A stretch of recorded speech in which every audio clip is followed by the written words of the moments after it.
First of all, thanks a lot for inviting me here to speak on something which is very close to my heart.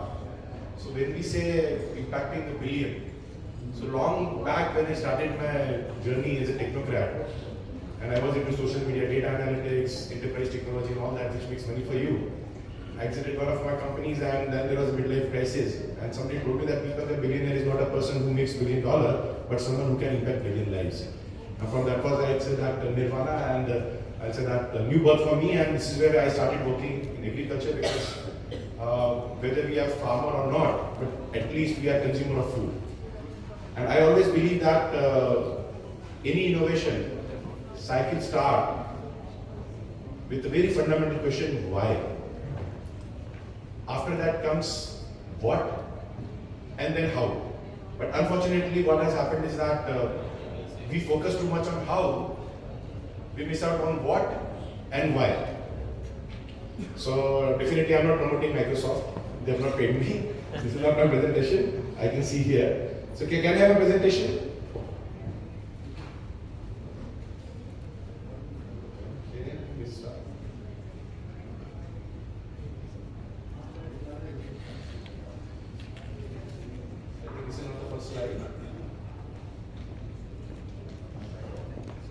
Maybe you have the first slide. Can I use this by any chance? Yes, okay.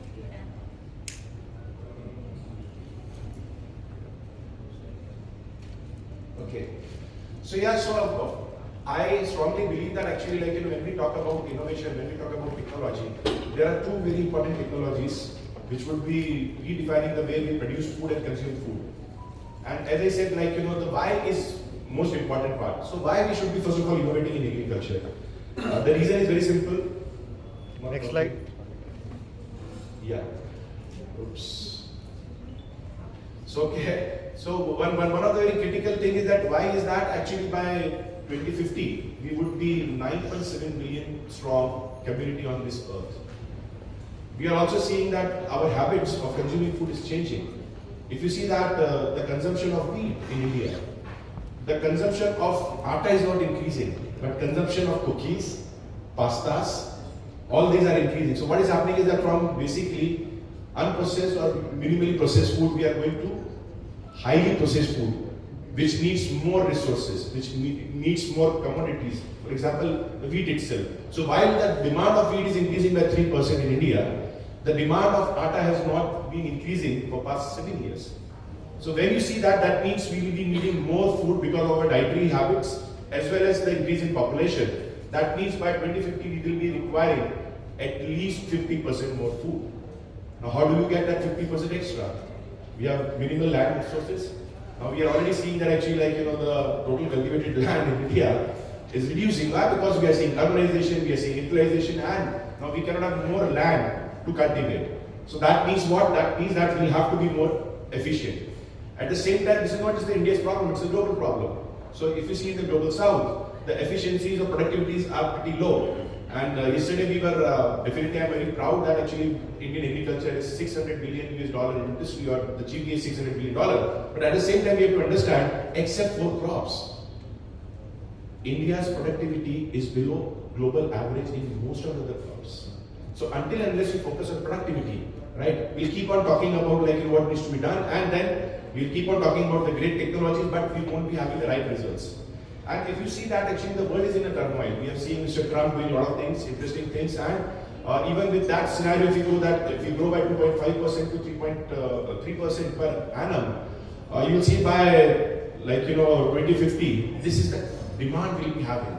So we need 3.4 to 3.6 billion metric tons of cereals, 170 to 180 million metric tons of pulses, 3.2 to 3.6 billion metric tons of fruits and vegetables, oilseeds, millets. We see that these demands are humongous. And unfortunately what happens is that if we are not able to produce them, then we have also the challenge with the nutritional security. Every third kid in India is stunted or wasted. Why? Because we are not able to produce sufficient amount of pulses, and pulses are the foundation of amino acid which actually ensure our kids are healthy. So nutritional securities also need to be taken care of.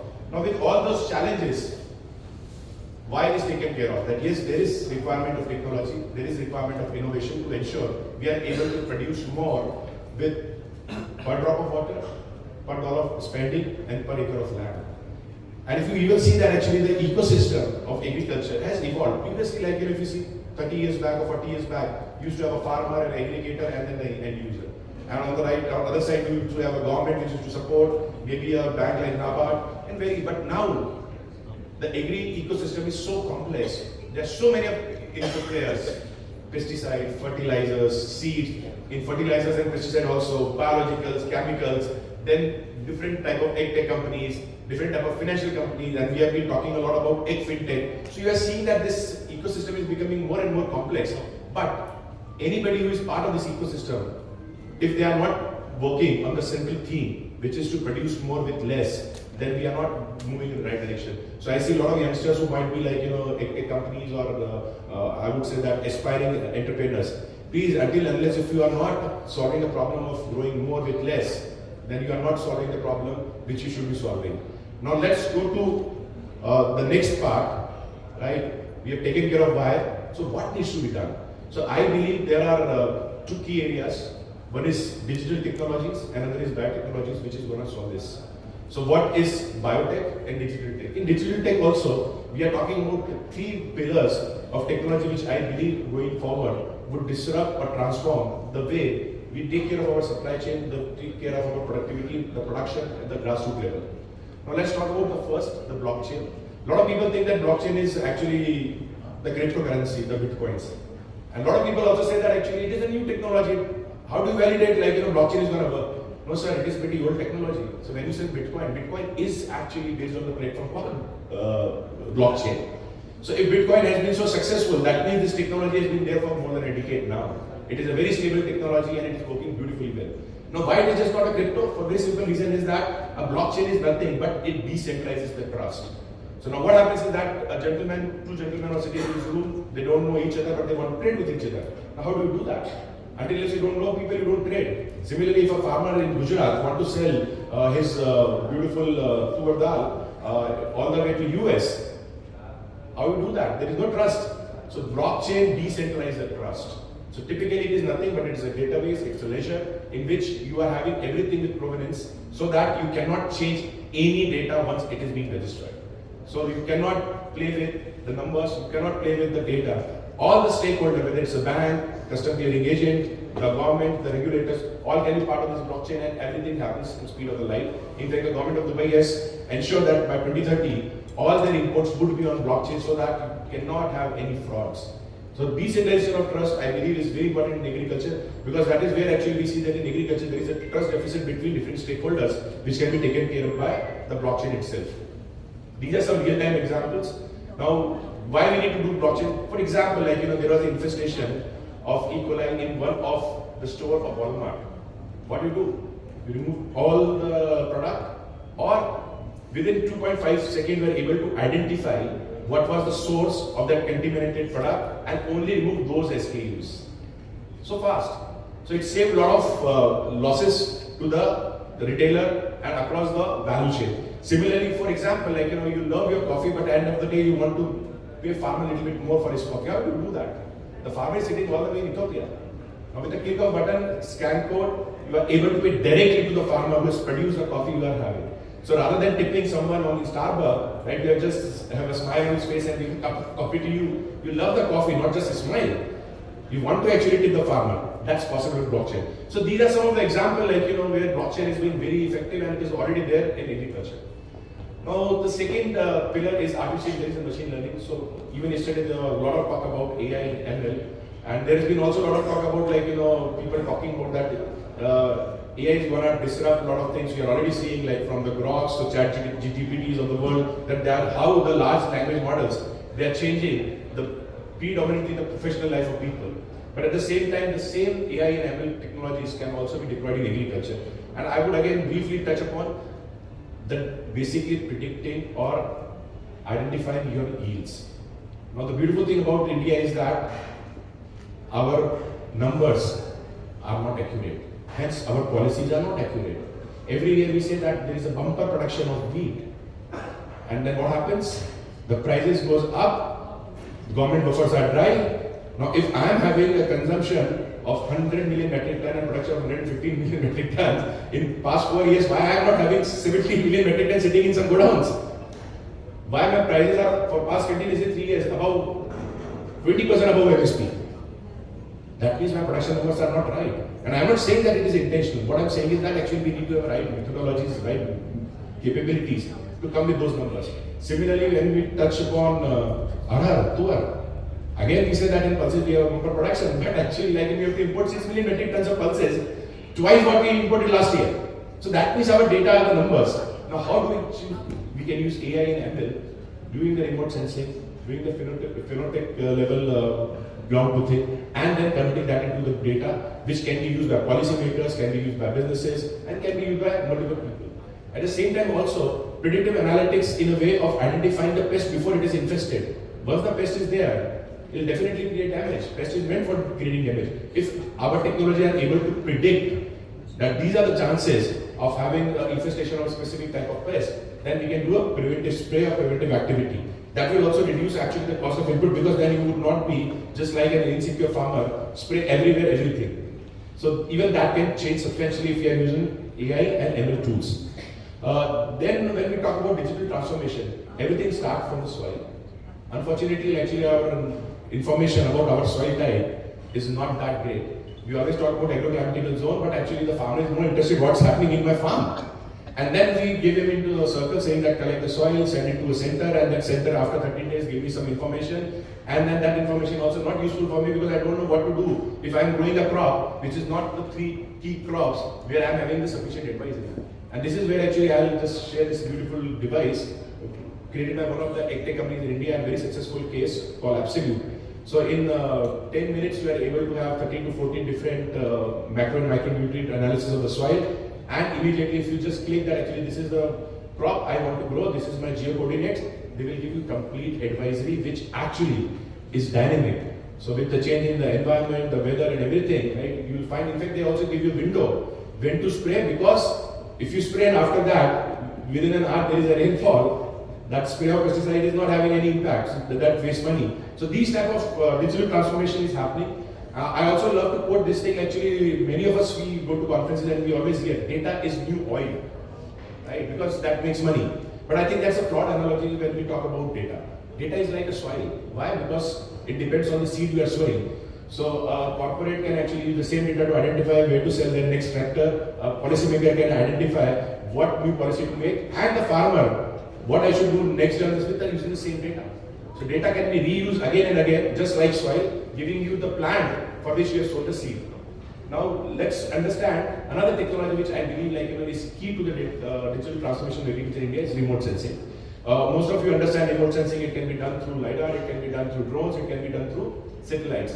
And now when you dovetail AI and ML with it, you are able to get at the pixel level exactly what's happening on the farm.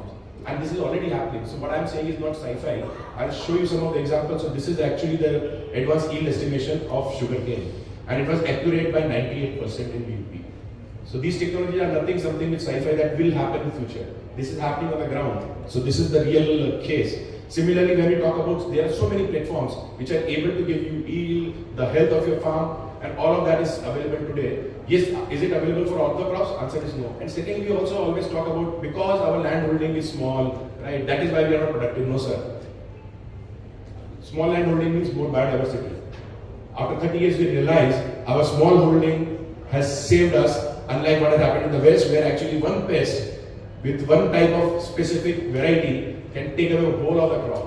So we have to actually be happy that we are having that small holding which can create biodiversity, and with modern technology, we can give contextualized information to other stakeholders to ensure they are able to produce more. Now come to the second pillar, which I said biotechnology. So when we talk about biotechnology, again we go too deep into thinking about there is so much of microorganism, blah blah blah blah blah. Now I think we have to make it very simple. There are 3 areas which we have to work. One is the biologicals, yes, which encompass a lot of things. Madam also from Bio talked about some of the great products they have developed when we talk about either bioprotection or we talk about biofertilizers. Similarly, the gene editing. Now, the one beautiful thing this government has done very smartly is that actually they have put a technology called CRISPR-Cas, SDN1 and SDN2 out of the gamut of GM. Believe me, all those who are working in biotechnology, please look at that. It is a game changer. Because now you won't have these challenges about all the debates about GMO or non-GMO. I'll explain what it is. And then the last is the biorefinery. Country like India is having 30 crore cattle, right? We produce 1 billion metric tons of cow dung every year and we waste it.